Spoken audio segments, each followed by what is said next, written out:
bienvenue dans ce live. Pourquoi est-ce si difficile de manger raisonnablement pendant les fêtes?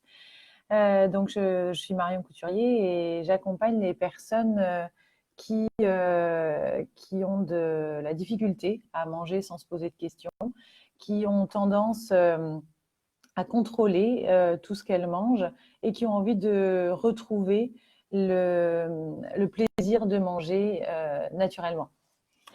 Donc, dans ce groupe Facebook, le but, c'est bien de travailler sur cette période des fêtes qui peut être déclencheur d'excès sans qu'on puisse vraiment les contrôler. Et donc, plus particulièrement, là, on va voir aujourd'hui pourquoi c'est difficile de manger raisonnablement en fait pendant cette période. Et la première réponse est bien sûr liée au contexte de cette période des fêtes qui est très particulier, puisque on va être chez soi ou pas, mais en tout cas, on va être souvent avec pas mal de personnes et on va enchaîner plusieurs repas d'affilée assez fastueux avec beaucoup de plats, notamment à manger, et enfin en tout cas qu'on va vous proposer. Et donc, ça crée beaucoup de tentations et beaucoup de sollicitations avec la nourriture. C'est très différent de ce que vous pouvez vivre habituellement dans votre quotidien. Donc, c'est particulier comme contexte et ça demande en tout cas d'être vigilant parce que vous pouvez avoir la sensation d'avoir tellement de choses, d'aliments qui vous sont proposés que vous avez l'impression de manger tout le temps trop. Et puis en plus, on bouge peu entre ces repas qui s'enchaînent, parfois plusieurs dans la même journée, on en a à peine fini un, qu'on en commence un autre. Et entre, on n'a même pas le temps de bouger physiquement, il y a une certaine sédentarité, contrairement à notre vie quotidienne. Et donc, on peut avoir cette sensation de vraiment manger trop et pendant plusieurs jours de suite. Mais vous avez peut-être aussi remarqué que il y a des personnes autour de vous qui ne sont pas du tout sensibles à ce sujet-là. Peut-être vous leur avez parlé du sujet de ce groupe Facebook, vous avez parlé du sujet de ce live. Et ces personnes, même si elles comprennent bien rationnellement à quoi ça fait référence, elles, ça ne les concerne pas dans leur rapport à la nourriture. Parce qu'il y a des personnes qui vraiment instinctivement vont manger seulement quand elles ont faim et s'arrêter naturellement quand elles n'ont plus faim. Et donc, même pendant les périodes de fête, ces personnes, naturellement, vont s'auto-réguler. Donc, pour elles, ce n'est pas vraiment une problématique parce que ce qui se passe le reste de l'année, eh bien, elles continuent à fonctionner de la même façon pendant cette période des fêtes.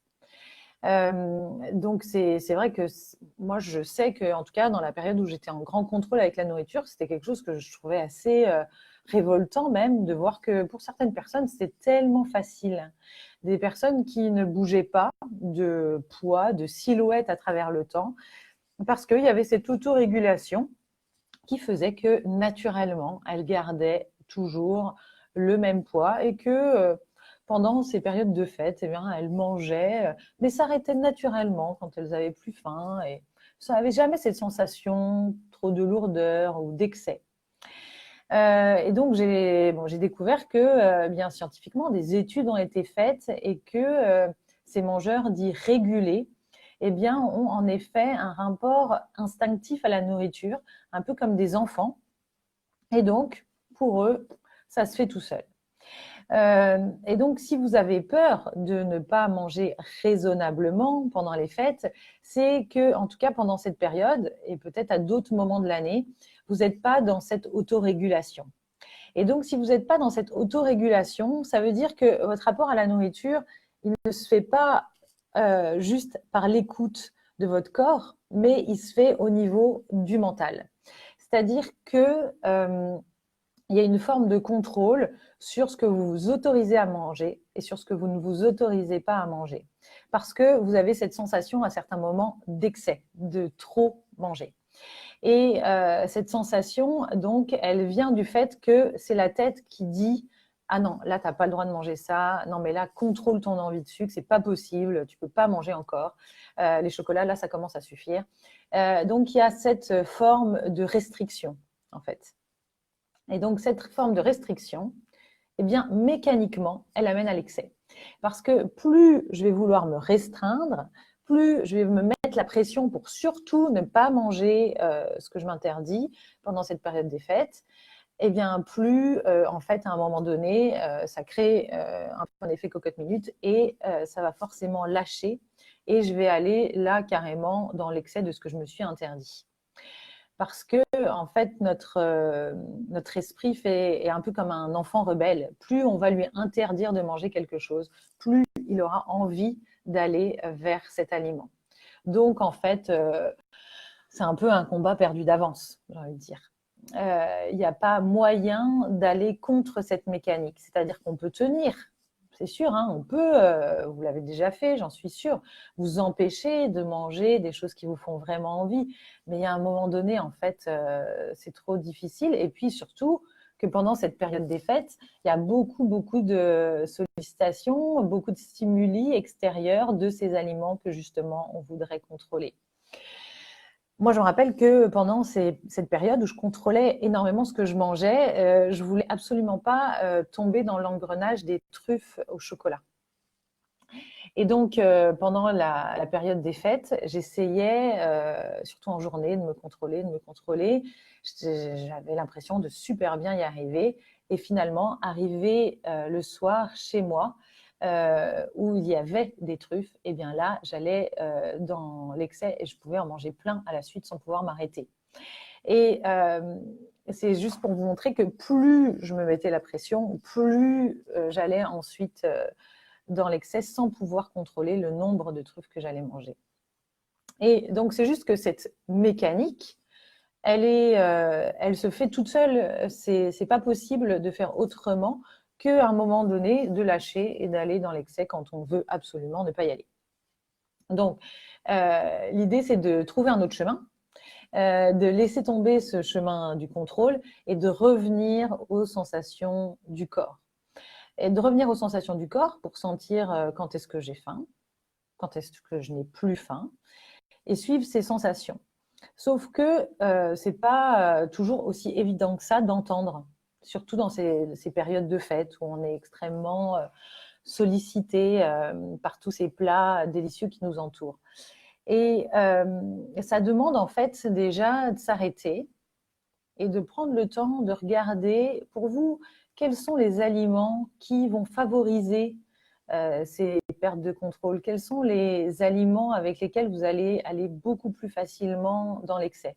Alors, peut-être que pour vous, c'est tout ce que constituent les plats, tout ce que constituent les repas de ces fêtes de fin d'année, où vous voyez que de manière assez indifférente, c'est une difficulté récurrente face à tous les plats qu'on vous propose, mais peut-être qu'il y a certains aliments particuliers vers lesquels c'est plus difficile d'être à l'écoute de votre faim et de votre satiété parce qu'il y a comme plus d'enjeux par rapport à ces aliments-là.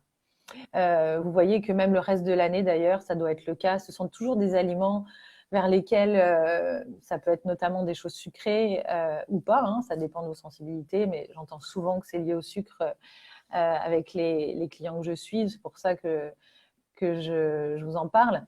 Mais en tout cas, d'essayer de voir, vous, quels sont ces aliments clés où vous savez que vous allez aller plus facilement dans l'excès.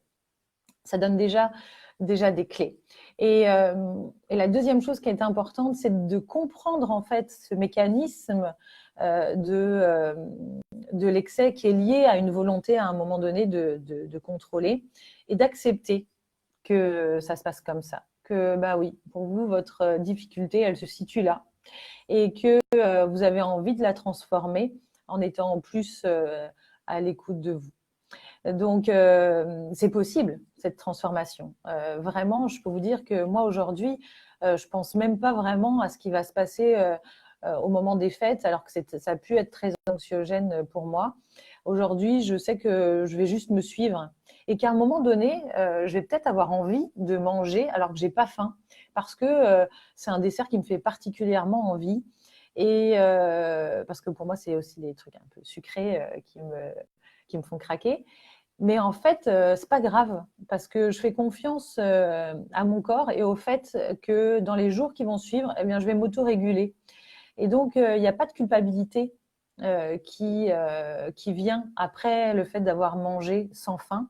Et je vois que du coup, naturellement, les jours suivants, vu que je ne me sens pas coupable, eh ben, c'est facile d'entendre de nouveau ma faim, ma satiété. Parce que si la culpabilité arrive, alors ça bloque le fait de pouvoir sentir la satiété et la faim parce que ça maintient dans le mental.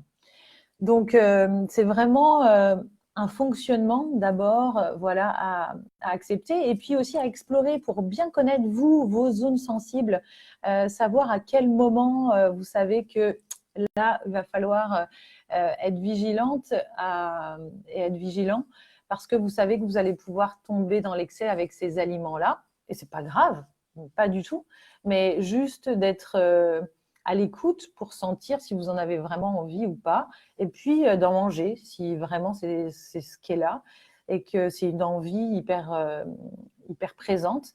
Mais peut-être qu'au début, ça ne sera pas facile de distinguer si c'est une faim vraiment physique liée à un besoin ou si c'est une faim mentale liée à une envie, je dirais, déconnectée voilà, d'un besoin de faim.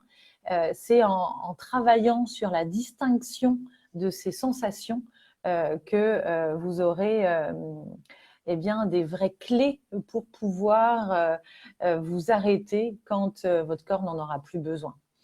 Donc, je vais vous envoyer un exercice à ce sujet, une checklist dans les jours qui arrivent pour vous permettre d'approfondir cette réflexion.